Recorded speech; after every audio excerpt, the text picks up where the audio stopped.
Olá, boa tarde, amigos telespectadores da TV Cultura Litoral. Começa agora uma nova edição do Opinião Litoral, que recebe hoje dois convidados especialistas em mudanças climáticas. Vamos falar bastante sobre esse tema, sobre a questão ambiental, a sustentabilidade, não só em Santos, na nossa região, mas em todo o país, no mundo inteiro. Esse é, afinal, um tema mundial. Temos a presença hoje do engenheiro civil, professor Renato Demarchi. Boa tarde, Renato. Prazer em recebê-lo. Boa tarde, Francisco. Boa tarde aos telespectadores. Será um prazer contribuir com essa conversa tão importante. Muito bem. E também o nosso arquiteto Alessandro Lopes, que é especialista em cidades inteligentes, participa regularmente aqui do Opinião. Alessandro, boa tarde. Obrigado pela presença mais uma vez. Obrigado, boa tarde. E vamos para mais um programa, né, Chico? Mais um programa, falando exatamente de mudanças climáticas. Eu queria, senhores, agora até chamar um VT que trata de um tema fundamental. Infelizmente, o desmatamento continua na região amazônica. Vamos ver o VT, por favor. Segundo o Amazon, o Instituto do Homem e Meio Ambiente da Amazônia, o aumento de 18% no desmatamento na região foi registrado entre agosto do ano passado e março deste ano. Os dados de satélite mostram que a área destruída passou de 1.900 km² entre agosto de 2023 e março de 2024 a 2.200 km² entre agosto do ano passado e março deste ano. A área é maior do que a capital do Tocantins, em Palmas. Os estados responsáveis por 80% de todo o desmatamento no mês passado foram Mato Grosso, Amazonas e Pará. O Amazon explica que, mesmo com o aumento, a área devastada é quase 60% menor do que a registrada entre 2020 e 2021, quando 5.500 km² foram desmatados. Aquela foi a maior destruição desde o início do monitoramento em 2008.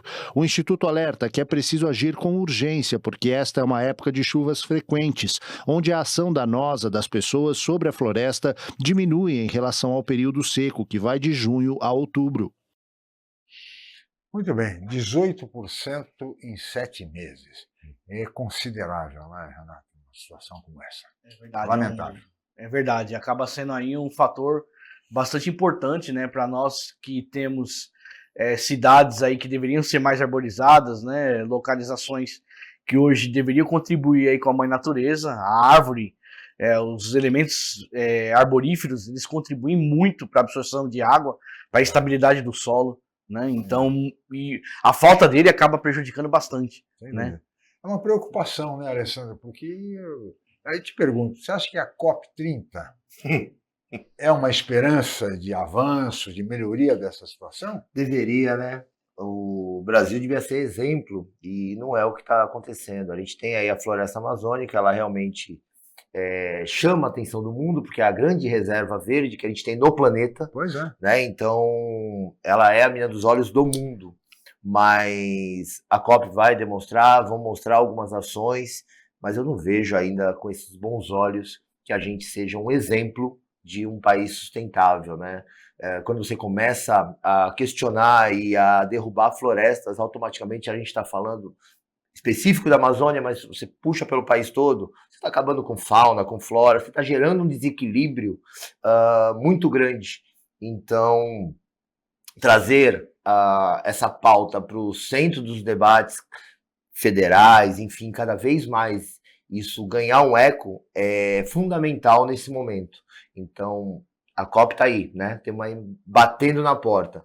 As pessoas que vão vir para cá vão enxergar vários números, mas a realidade eu vejo que está bem distante dos números que estão sendo apresentados. Mas está muito distante do que seria desejável, né? Todo mundo fala nisso, fala em sustentabilidade, fala na questão ambiental, no risco, na preocupação com as mudanças climáticas, mas o fato é que faz pouco.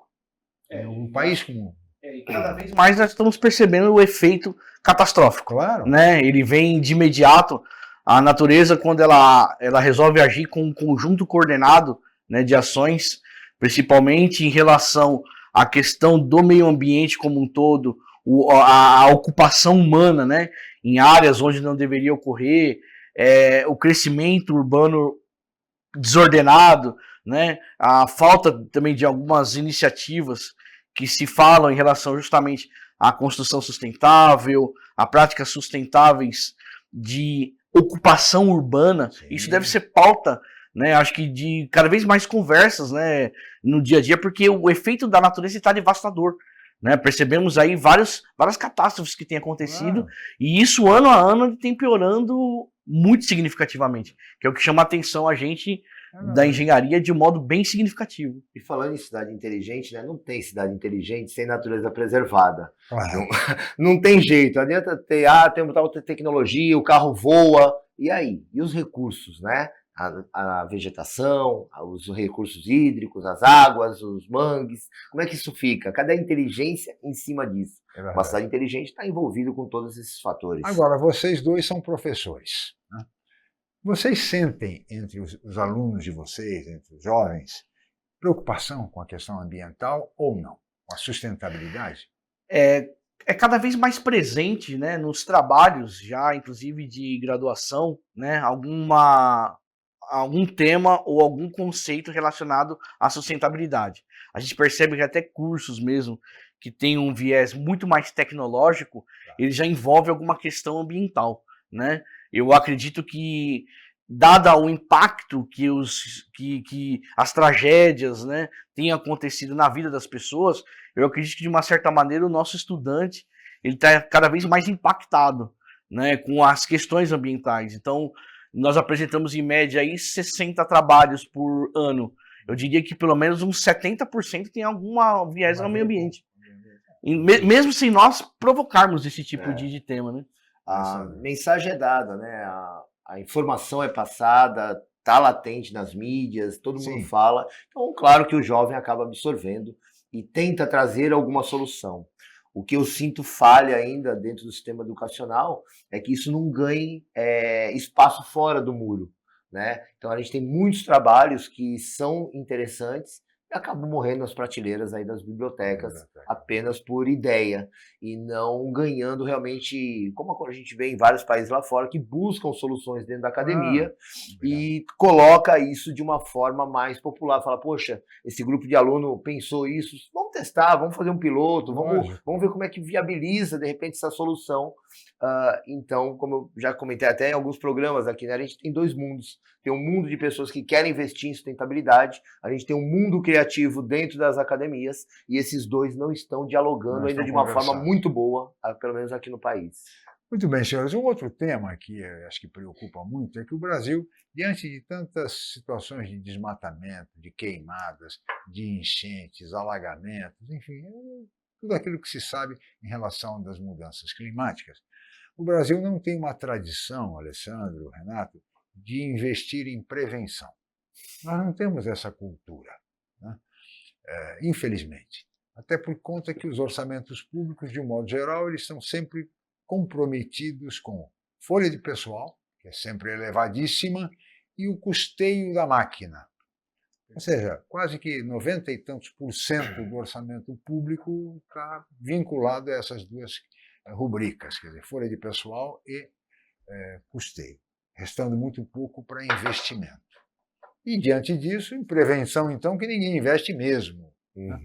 Mas não seria a solução, a alternativa para enfrentar o que vem por aí, Renato? Esse seria o mundo ideal, né? Nós estarmos a um passo diante dos problemas, né? É como nós comentamos, cada vez mais, cada ano que se passa, estamos percebendo nos grandes centros urbanos o impacto trágico que o descaso em relação à sustentabilidade e ao meio ambiente em si, ele tem ocasionado, né? Se nós não tomarmos uma medida e acreditarmos que os desastres ambientais, eles não são mais algo ocasional, e sim eles já são uma realidade, né? Inclusive, nós já temos períodos em que esses efeitos são esperados. Então, as chuvas do verão, ela acontece o ano inteiro, né? Então, a época de seca, ela acontece também o ano inteiro. Então, já sabendo desses eventos, seria sim interessante colocar nas pautas de discussão, né, principalmente das iniciativas públicas, algo que já se criasse um plano de prevenção em relação a esses eventos, e com certeza muito disso seria minimizado. Eu acredito que muito disso nós não seríamos surpreendidos com esses eventos que causam tanta catástrofe, inclusive econômica, financeira, social, claro, né? Porque isso acaba, isso desvaloriza imóveis, isso afetando a desvaloriza população comércio, diretamente. entendeu? Isso, então, o impacto que isso gera, né? Nós vimos o caso lá, por exemplo, Porto Alegre, Sim. né? O impacto que isso gera na região como um entorno é muito grande. Então, dado ao custo que seria da prevenção, ele é pífio perto do custo que seria do prejuízo. Né? Então nós temos que adotar essa cultura bem forte, sim. O Brasil é, né, tradicionalmente um país reativo, né? A gente espera a água passar do joelho ou da alma para daí sim pensar alguma solução. E como o Renato colocou, a gente já tem essas datas, a gente já sabe, ora com mais intensidade, ora com menos intensidade. Talvez se o país, isso é uma reflexão que eu sempre fiz, tivesse tantos desastres naturais como acontece em outros, catástrofes como os vulcões, terremotos, Sim. talvez a cultura da Fosse população fosse outra. Mas a gente vive realmente no famoso paraíso, né? Aqui pouquíssimas coisas acontecem quando a gente fala de desgraças naturais. Por mais que tenha marés elevadas, avanço de mar, ainda é pouco comparado a outras regiões, né? Então, a cultura do brasileiro é uma cultura ainda reativa. Ele espera acontecer e ele não se planeja Pra como depois você correr colocou, atrás, para né? depois correr atrás. Eu acho que isso caberia mudar. Quando a gente fala de resiliência em cidades, nova geração, o que vamos deixar, todo esse discurso bonito, eu acho que caberia, uma das heranças deixar para a próxima geração é isso, é quebrar esse ciclo e começar a criar uma geração que comece a pensar realmente em manutenção, em planejamento estratégico, em cuidados preventivos. É muito mais barato, muito mais eficaz do que ficar correndo como a gente vive esse tempo todo. Muito bem, Alessandro. Muito bem, senhores. Peço a licença de ambos. Vamos para o intervalo, voltaremos em seguida com a opinião.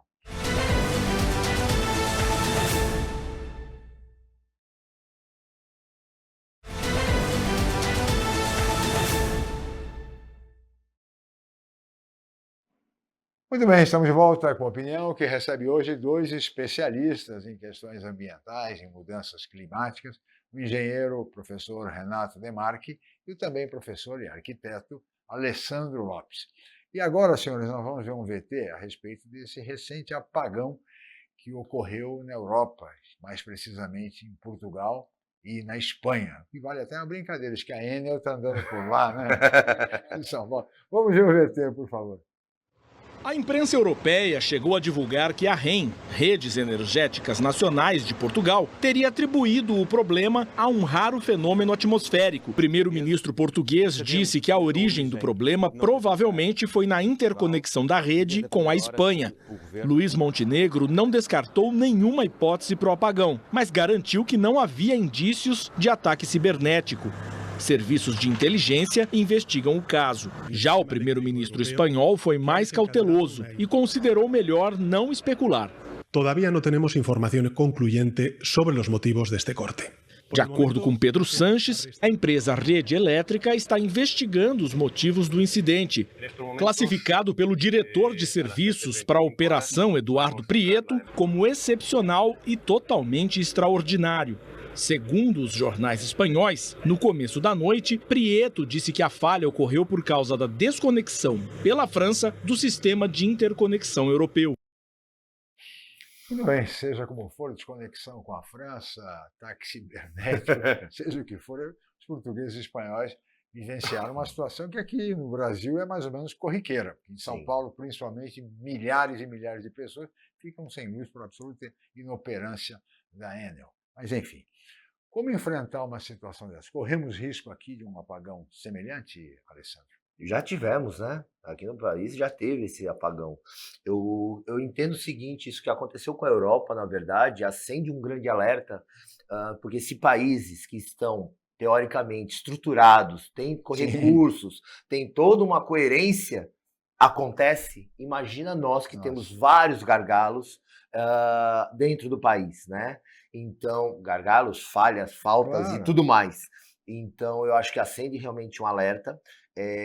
Não vou entrar no mérito se privatizado, se governamental. Eu acho que a coisa vai muito além de quem está operando ela realmente a gente tem uma rede muito deficitária, a gente fica ainda muito dependente de uma única alternativa. Claro que a energia solar está começando a ganhar um pouco mais de velocidade, mas ainda é uma energia alternativa, não é uma fonte única. Mas o Brasil deveria realmente acender esse olhar diante do que aconteceu, principalmente recentemente agora na Europa, porque é um país, são países que já têm isso, energia sustentável, já tem energia hídrica, tem todas as outras, e deu problema. Pois é. Imagina no nosso caso. Temos que buscar alternativas de outras fontes de energia, Renato? Ah, com certeza, Francisco, porque a demanda nacional, né, acho que a mudança tecnológica dos equipamentos, principalmente os condicionadores de ar, né? Nós tivemos um episódio recente em que nós tivemos uma onda de calor e o operador nacional do sistema teve que acionar hidrelétricas, né? Mesmo não sendo um período de seca, né? Isso acabou ocasionando uma sobrecarga, né? E isso acaba também onerando, né, o consumidor. O consumidor. Então, tá mais do que na hora de nós investirmos maciçamente, né, principalmente na pesquisa, no desenvolvimento de novas fontes de energia, que já é realidade em muitos países europeus, né, principalmente nos Países Baixos, que utilizam bastante o chorume do lixo, né, para a transformação do biogás, o avanço na pesquisa dos painéis solares, né, que ainda assim, embora em alguns locais sejam muito bem empregados, a eficiência energética deles ainda é muito baixa. Então, tem que sim que olhar essa questão da demanda energética com muito mais carinho, porque numa necessidade imediata em que o avanço tecnológico exige muito mais energia elétrica, inevitavelmente a gente vai ter que repensar aí o modo como nós produzimos energia. Porque vira e mexe, a tarifa do cidadão é onerada. Exatamente. Agora mesmo vem a tal tarifa amarela, não sei o que, vai onerar mais a conta de luz. Na ponta é o que o cidadão... Quer dizer, precisamos buscar alternativas. Quem paga é o cidadão. Alessandro, vocês são professores. Há necessidade de investimento em pesquisa, em ciência, em tecnologia, inovação. E, no entanto, falta tem cortes e tem tudo, né? Pois é, faltam recursos. A gente não... acaba sendo um paradigma, né? Nós incentivarmos a produção industrial, por exemplo, né, maciçamente, sendo que falta numa das pontas a energia elétrica, que é o básico. Pois é. Né? E a sociedade demanda isso. Isso aí tem um fator social muito grande, né, em relação às questões da demanda de energia. Então, se a sociedade em si, né, os governos começassem a olhar com mais carinho a questão do desenvolvimento da produção de energia, porque nós estamos num caminho sem volta, né? Hoje em dia tudo é eletricidade, celulares, Claro. Em casa hoje em dia o aparelho de ar-condicionado ele já não é exclusivo de determinada classe social, ele cada vez se torna até mais necessário, né? Devido ao calor que está cada vez mais intenso. O 1% de bateria num carro elétrico no celular já vai dar síndrome de pânico. E agora vai entrar os carros elétricos. Exatamente. Então, ou seja, cada garagem vai ter que ter uma tomada para carregar o carro elétrico. Então, essa demanda ela tende a crescer. Assim, de novo, né? A gente não precisa chegar no ponto principal para aprender a lição, né? A gente tem que fazer a lição de casa agora. Planejamento. Planejamento. Alessandro, planejamento, Exatamente. né, Alessandro? Se não tiver planejamento, não vai correr atrás. Vai continuar correndo atrás. Pois é. Então, acho que realmente é uma situação que merece, que não só os governos, mas acho que, de modo geral, os pesquisadores, as mentes brilhantes deste país, ainda temos, né, fruto do talento natural do brasileiro, se debruçarem sobre essa questão. Com incentivo governamental para desenvolver pesquisas e institutos avançar. como a FAPESP, por exemplo. Exatamente. A Fundação de Amparo à Pesquisa do Estado de São Paulo. Eu acho que você vê que, claro, fazer um paralelo, mas você vê que recentemente os Estados Unidos falou de mexer na questão de pesquisas e tudo. Isso é um tiro, não tem como a gente mexer aonde gera soluções. Abrir mão disso. Abrir mão Só disso. o Donald Trump mesmo para dizer que a universidade tirar dinheiro da Universidade de Harvard para poder contra a pesquisa.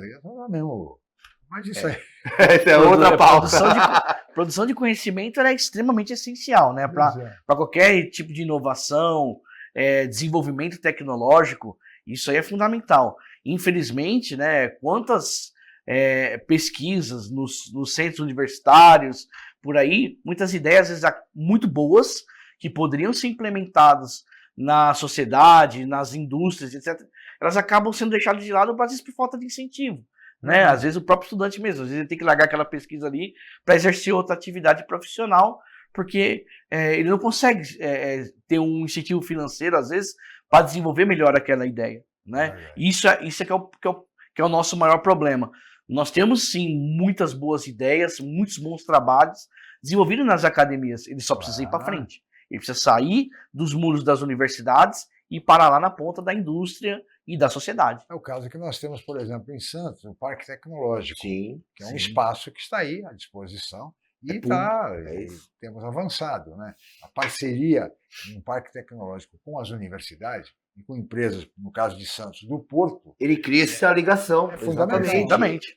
Um órgão, um instituto, uma autarquia, como um parque tecnológico, um centro, mesmo particular, esse no nosso caso é público, mas que fosse particular, precisa desse elo de alguém falando, olha, empresário, tem aqui estudos, tem aqui dinheiro para fomentar um projeto piloto e vamos testar isso. Né? Acredito que você, Chico, já entrevistou vários aqui, pesquisadores, pessoas que estão aí com o seu embrionário começando, mas você sente que todos eles têm o mesmo discurso de falta um pouquinho mais, falta um carinho. Claro. Veja o sucesso, por exemplo, do Porto Digital de Recife. Sim. Nossa, maravilhoso. Não é? Que realmente deu certo, que as pessoas investiram e gente talentosa, com criação de startups, enfim, de grandes empresas, surgindo de uma iniciativa como essa. Exatamente. E aqui em Santos não poderia ser igual, não há por que não ser igual. Está caminhando, mas... Não, estamos avançando.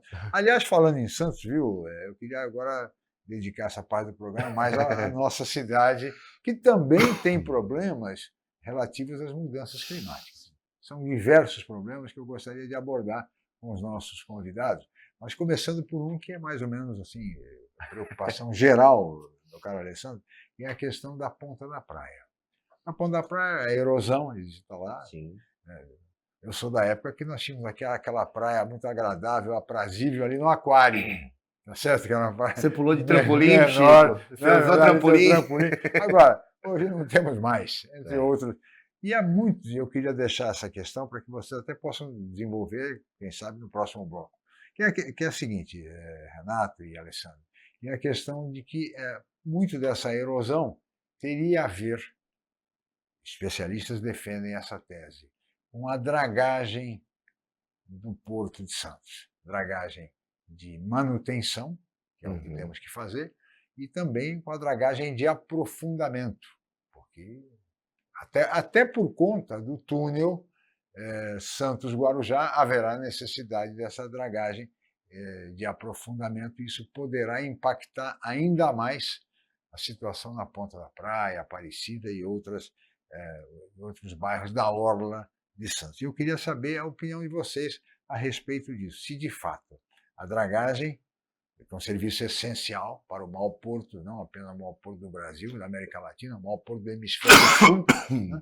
É o caso do Porto de Santos, se há esse impacto de fato, ou comprometendo a região da Ponta da Praia. Mas eu gostaria que vocês falassem nisso, viu, Alessandro e Renato, no próximo bloco, para que vocês tenham um pouco mais de tempo para desenvolver esse tema, que é um tema fundamental aqui de Santos e que preocupa, sem dúvida nenhuma, a todos os santistas que apaixonados pela cidade, uma região tão nobre como a Ponta da Praia. Tá certo? Mas vocês falam no próximo bloco falando sobre isso, Alessandro. Tá bom? Nós vamos para o intervalo, voltaremos em seguida com a opinião.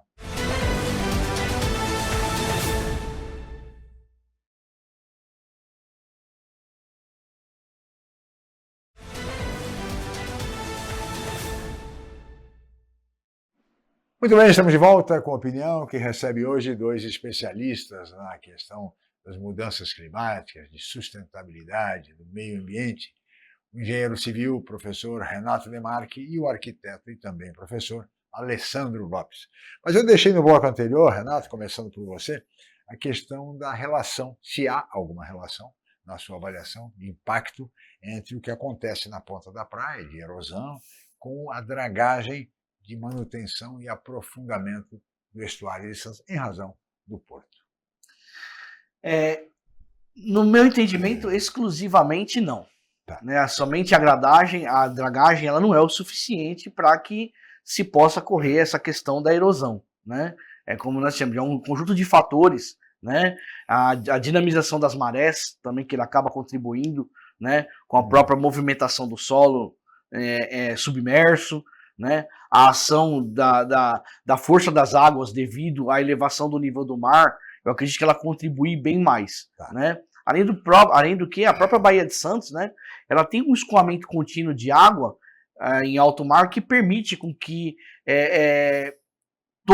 toda essa água que entraria, né, nessa nova profundidade, ela pudesse novamente sair, né? Então ela não contribui diretamente, né? Mas para ter exatidão mesmo, ter uma relação, obviamente precisaria de um estudo específico para isso, mas eu não acredito que seja exclusivamente isso.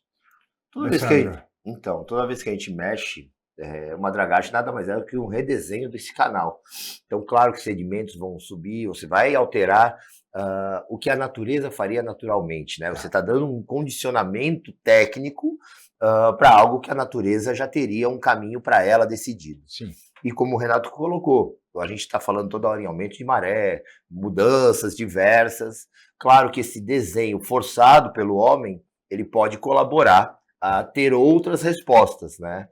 Qualquer intervenção que a gente faça em área costeira, marítima, mangue, qualquer situação, você vai mexer no trajeto normal da natureza, né? Se você colocar, lembra um tempo atrás, falando específico de Santos, que tinham colocado uns piers na ponta da praia, Sim. começou a criar outros bancos de areias, o próprio emissário, quando a gente desenha o emissário, a gente vai para São Vicente, aonde tinha aqueles espigões também Sim. dentro, você mexe na maré, Claro. porque ali ela já não vai entrar mais, você vai criar áreas de rebatimento, e aí esse sedimento vai encostar em algum lugar. Então, claro que você cria ondas, você cria erosões, Então, assim, só a dragagem por si só, não. Ela é o desenho mecânico e, claro, a gente tem que confiar nos técnicos que projetam e trabalham nisso. Não dá simplesmente para culpar um trabalho. Não é um trabalho feito com uma escavadeira de brincadeira, alguém foi lá e cavou. Existe um estudo para isso acontecer. Agora, o aumento das marés, somado à dragagem, somado a mudanças climáticas, Sim. claro que vai dar uma resposta diferente. Não vou dizer que a ponta da praia vai cair, mas a gente não pode esquecer que ela é feita sobre aterro, né? Ela é uma geografia criada pelo homem, né? Então o mar só está seguindo o fluxo dele e tentando respeitar, dentro do possível, o que o homem impôs para ele. Agora, nesse sentido, senhores, a questão dos ecobags foram colocados como uma situação de emergência. É um paliativo? Funciona? Como é que vocês avaliam a eficácia dos ecobags? Em alguns lugares do mundo, os ecobags eles funcionam muito bem, né? Em relação à resposta da ação das marés. Tá. Né? Os ecobags eles não têm como finalidade, por exemplo, impedir a invasão da água. É isso. Né? Eles fazem com que nós chamamos na engenharia de dissipadores de energia. Eles quebram a ação das ondas sobre as muretas, sobre o calçadão. Tá. Né? Ele tem como essa finalidade, né? Mas ele não impede que a água ela avance sobre a área de trânsito das pessoas, né? Ele atenua, mas ele não resolve o problema, ele quebra, né? Mas ainda em si, ele é uma importante ferramenta, um importante dispositivo que ele auxilia no combate à degradação pelo impacto da onda. A proteção urbana, de É certa a forma. proteção urbana, ele funciona como um escudo, né? Vamos dizer assim. Mas isso não impede com que a água ela avance, né? Então, às vezes as pessoas podem analisar e falar assim, nossa, mas fizeram reparos e instalaram os ecobags e mesmo assim a água continua avançando. Não, ela continua avançando, mas não de forma tão agressiva ao ponto de deteriorar a mureta, o solo, né? E assim sucessivamente. Ele é um grande banco de areia subterrâneo só para tirar a força da água, é isso. Então, claro que é uma solução que funciona, é validada, é testada. O que a gente cabe fazer como planejamento e gestão é entender, porque a gente olha, por exemplo, outras situações geográficas, como Dubai e outros países, eles já não estão nem em ecobag, eles já estão em lâminas realmente em alto mar para segurar essa pressão de água. E mesmo assim, é como o Renato colocou, a água vai continuar fazendo, você só está reduzindo o impacto dela para que não vire um tsunami. Então você tira a força e faz isso acontecer de uma forma mais leve e aceitável para que a população não sofra danos. Agora, esse tema remete a outro, viu, Alessandro? É a questão do avanço do mar. Também especialistas dizem que o mar está avançando e tal.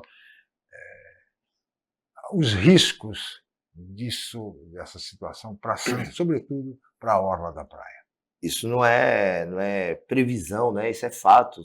Se a gente entender... Daqui a uns 30 anos vai subir não sei quanto. Né? Exatamente. Assim, a maré... Assim, a gente não pode, a gente acabou de falar, né, que existem pesquisas, então a gente não pode duvidar de dados científicos. Lógico. Então o dado científico fala que vai aumentar até 1 grau por ano, tudo bem, vamos ser mais comedidos, que aumente 0,3, 0,5, ok. E o mar é a mesma coisa, já está feita essa leitura que vai aumentar em torno de 1 metro. Então, né, a gente tem... São dados, não é invenção minha, do Alessandro, do Renato, não é alarmismo, nada disso. Já está lá. Podemos talvez nem estar aqui para acompanhar essa evolução, sim, mas é uma leitura que já foi feita. Agora, Santos, a geografia de Santos, a gente não pode esquecer que Santos, aonde hoje é orla, ela já foi periferia, porque Santos é uma cidade que, sim, nasce do porto para a praia. Né? Então ela vem do porto, escorre pelos morros, ponta da praia, e aí ela toma a dimensão. Então hoje orla é bonito, é legal, é valorizado, mas há muito tempo era a parte de várzea. Então esse mar, ele já teve espaço. Efeito disso está aí. A gente tem navios encalhados que a gente percebe hoje que a areia baixou quase 2 metros de altura em alguns bancos de areia, que sim, tinha um navio e tu nunca soube que aquele navio estava lá. Então assim, esse mar já avançou. Ele voltar para a sua situação normal, de tentar avançar, natural. O mar está influenciado por lua, está influenciado por outras coisas do que simplesmente as nossas queimas, né? E os nossos avanços de degradação da natureza. Existe na leitura do projeto Saturnino, só fazendo mais professor, vamos dizer assim, nos estudos do Saturnino, quando ele propõe os canais de Santos, tá? Ele cria uma margem, uma tal de linha de 22, que é a alta da maré. Isso, para quem é daqui de Santos, da região, vai mais ou menos até a linha ali da Epitácio Pessoa. Tá. Ou seja, estamos falando ali a quase uma quadra da praia. Tá? Essa é a alta de maré prevista para o Saturnino de Brito há 120 anos atrás. Nossa. Então, quer dizer, estamos agora, 120 anos depois, falando de alta de maré. Ele já fez uma linha onde ele marca isso. Então, assim, ter esse avanço vai existir. Não é alarmismo, não é medo. O que a gente tem que fazer, sabendo e tendo conhecimento, é como reduzir e mitigar isso. E se preparar para isso, né? Inevitavelmente vamos ter que usar os melhores recursos de engenharia possível, né? Para tentar mitigar isso, né? Então, assim, isso já é uma realidade, né? Já advém de estudo científico. Então, eu acredito que hoje a nossa sociedade ela tem conhecimento o suficiente de engenharia para solucionar esse tipo de problema, nem que seja uma readequação. A engenharia teria solução para tudo isso. Sim, com certeza. Nós temos cidades, por exemplo, é só lembrar de Veneza, né? Que ela é uma cidade que ela vive sobre a água, né? Então, eu acredito que isso, inevitavelmente, caso não tenha uma reversão na situação climática, há sim que se pensar numa remodelagem de toda essa área, né? Para que se possa, né? Praças secas, exatamente. Algumas contenções em alguns prédios novos ou antigos, barreiras que a gente preserve essa água, é uma das soluções que a engenharia pode contribuir, a engenharia urbana mesmo. Não, sem dúvida, é um momento. E, aliás, senhores, nós vamos continuar falando sobre esse tema, especialmente sobre esses alagamentos que têm ocorrido em Santos. Que tipo de providências podem ser adotadas? O Alessandro acabou de falar umas chamadas praças secas. Ele vai falar mais, explicar para os nossos amigos telespectadores o que vem a ser essa medida, essa providência, entre outras, para exatamente minimizar os impactos dessas grandes chuvas que alagam a cidade, como se vê, a cidade inteira. Vamos para um rápido intervalo, voltamos já.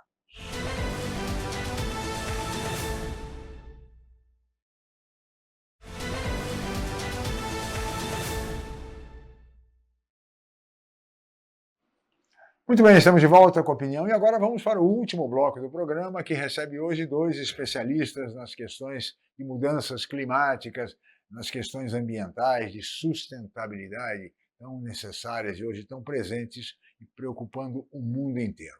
No nosso caso aqui, meu caro Alessandro e Renato, nós temos um problema agora comum, que são os alagamentos na cidade a qualquer chuva.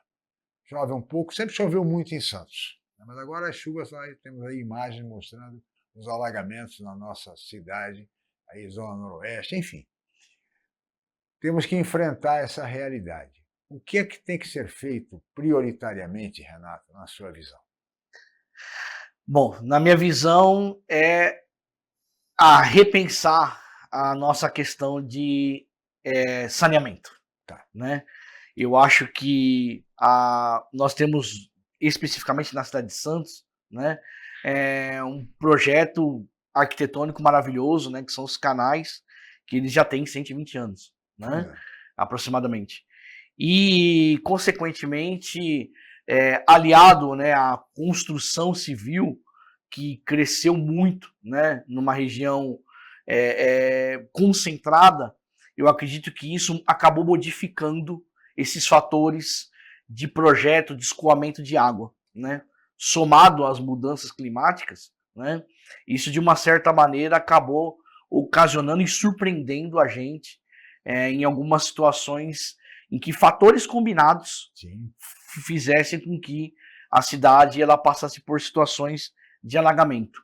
Então a gente deveria, né? Deve, aliás, desenvolver novos estudos, repensar a questão do saneamento, né, do escoamento da água, da drenagem urbana, né, porque os métodos convencionais que antes eram adequados para aquela época, hoje já não são mais adequados. Você tocou pontos fundamentais, quer dizer, a questão dos alagamentos derivam basicamente da necessidade da troca da drenagem, muito antiga, né?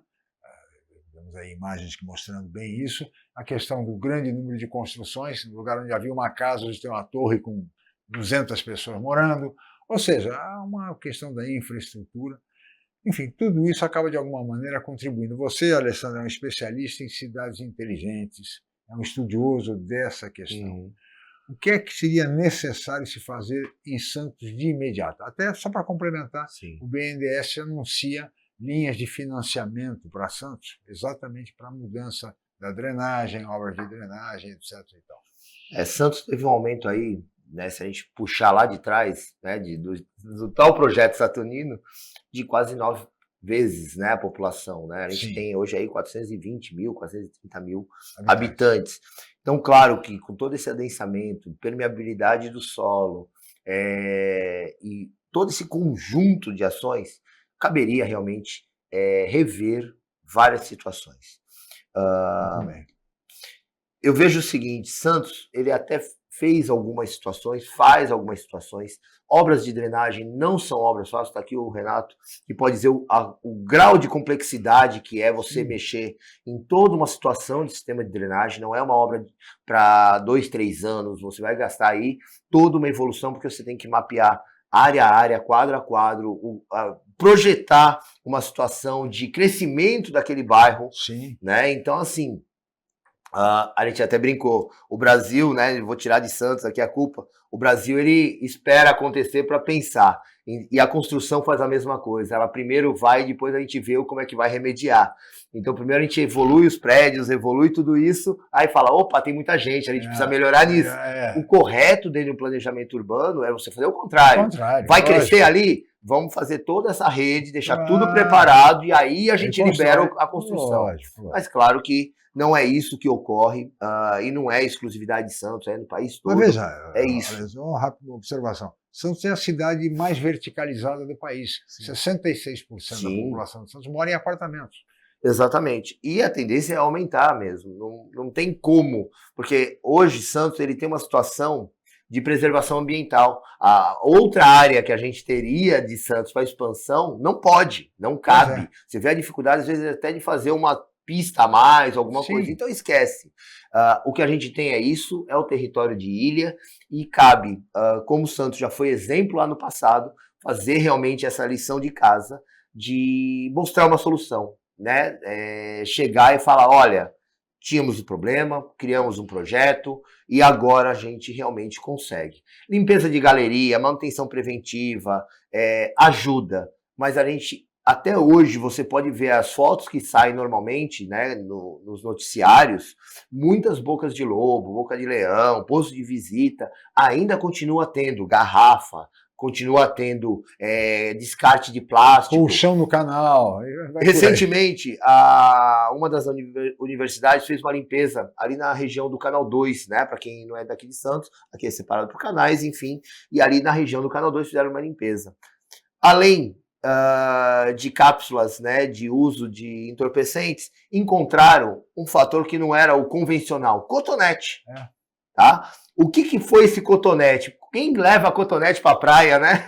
Enfim, na verdade, é o cotonete descartado no vaso sanitário, que assim não trabalha. O invólucro de drogas. Exatamente. Que é utilizado. Papéis de bala, então esses microplásticos, tudo isso, a gente acha que a gente não está fazendo um mal. Vou jogar no vaso sanitário isso. Isso está fazendo muito mal. E você está fazendo, né? Então, essa falta de contribuição da população não é toda a culpa dela, óbvio que não claro, mas você pode perceber nas fotos que muitas áreas acabam sofrendo com esses impactos, descartes irregulares, tanto nas redes de pluviais quanto nas redes de esgoto. Agora, o que seria, senhores, as chamadas praças secas? De que maneira essa medida contribuiria para controlar ou conter os alagamentos? A praça seca é bem simples, não é nada assim inovador, nada fora do mundo. Nada mais é do que um grande piscinão por baixo de uma área de praça. Então você, durante as épocas normais de ano, você usa aquela praça normal, para leitura, para andar, para passear, levar a família e tudo mais.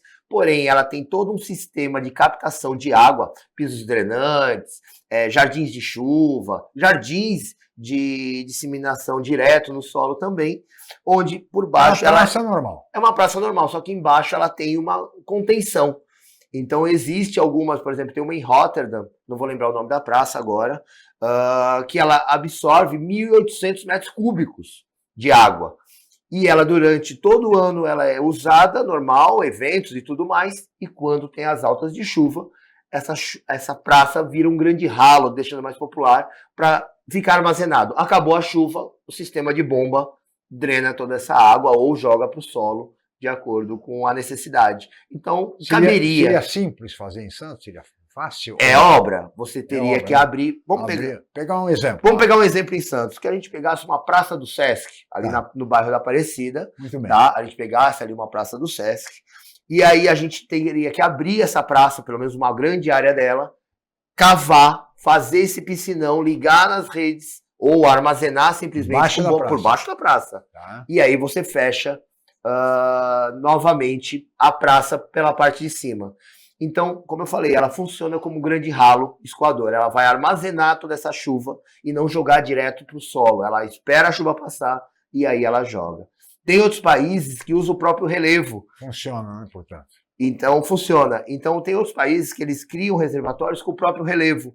Ele tem situações que ele sabe que ali alaga, ele cria comportas nesse relevo, ele drena o relevo, vai chover, enche aquele relevo como se fosse uma piscinona, e aí ele joga para fora também. Então, assim, soluções técnicas de engenharia existem. Engenharia resolve. Resolve. O dia que a engenharia não resolver é porque não teve dinheiro ou boa vontade. Vai dar risada. Aliado a isso, né, me veio à cabeça agora também o asfalto permeável, né, que também é uma ideia que surgiu do centro de pesquisa nas universidades, né, que ele permite passar quase 100% da água que ele absorve, né. Então, se isso fosse aliado ao asfalto permeável, né, asfalto concreto, né, o asfalto concreto, porque antigamente o paralelepípedo tinha essa função. Sim. Agora o asfalto pode ser permeável? Sim, o asfalto ele pode ser permeável. Já existe um asfalto que ele permite passar 100% da água que ele absorve. Então você não teria aquelas corredeiras que você teria. Sim. Né, você vê aí, qualquer avenida de Santos, quando chove, a gente vê isso. Exatamente. Então, se tivesse aliado isso aí ao asfalto, nossa, soluções, portanto, existem. Soluções tem. É boa vontade, política e recursos, né? Ao invés de ficar aí gastando tanta bobagem que se gasta no Brasil, Se gastasse nisso, acho que seria ótimo. E seria bem-vindo o financiamento, as linhas de financiamento do BNDES, que além de troca da drenagem, que é importantíssima, também pretende contribuir para a solução da ponta da praia e também dos prédios tortos. Que passa pela drenagem. Se você quiser, o Renato aqui é até melhor do que eu para falar nisso, mas a hora que o nosso solo é um solo totalmente encharcado. Então, na hora que você cria a solução para uma coisa, automaticamente viabiliza e funciona para outra. Muito bem. Senhores, olha, nós teríamos muito mais a conversar, sabe que o tema, mas enfim, nós temos limitações de tempo e vamos chegando ao final. Queria agradecer muito a presença do Renato Demarque. Muito obrigado, Renato, pela sua participação. Obrigado, Chico. Obrigado, Alessandro, pela oportunidade. Disponha da gente. Muito bem, muito obrigado. Alessandro, mais uma vez, muito obrigado pela sua contribuição. Obrigado, Chico, e espero ter contribuído um pouquinho mais para o pessoal. Sem dúvida nenhuma. Muito obrigado a ambos, muito obrigado a você, meu caro telespectador, minha cara telespectadora, pela audiência qualificada de sempre. Nós estaremos de volta amanhã em mais uma edição do Opinião. Muito obrigado e até lá.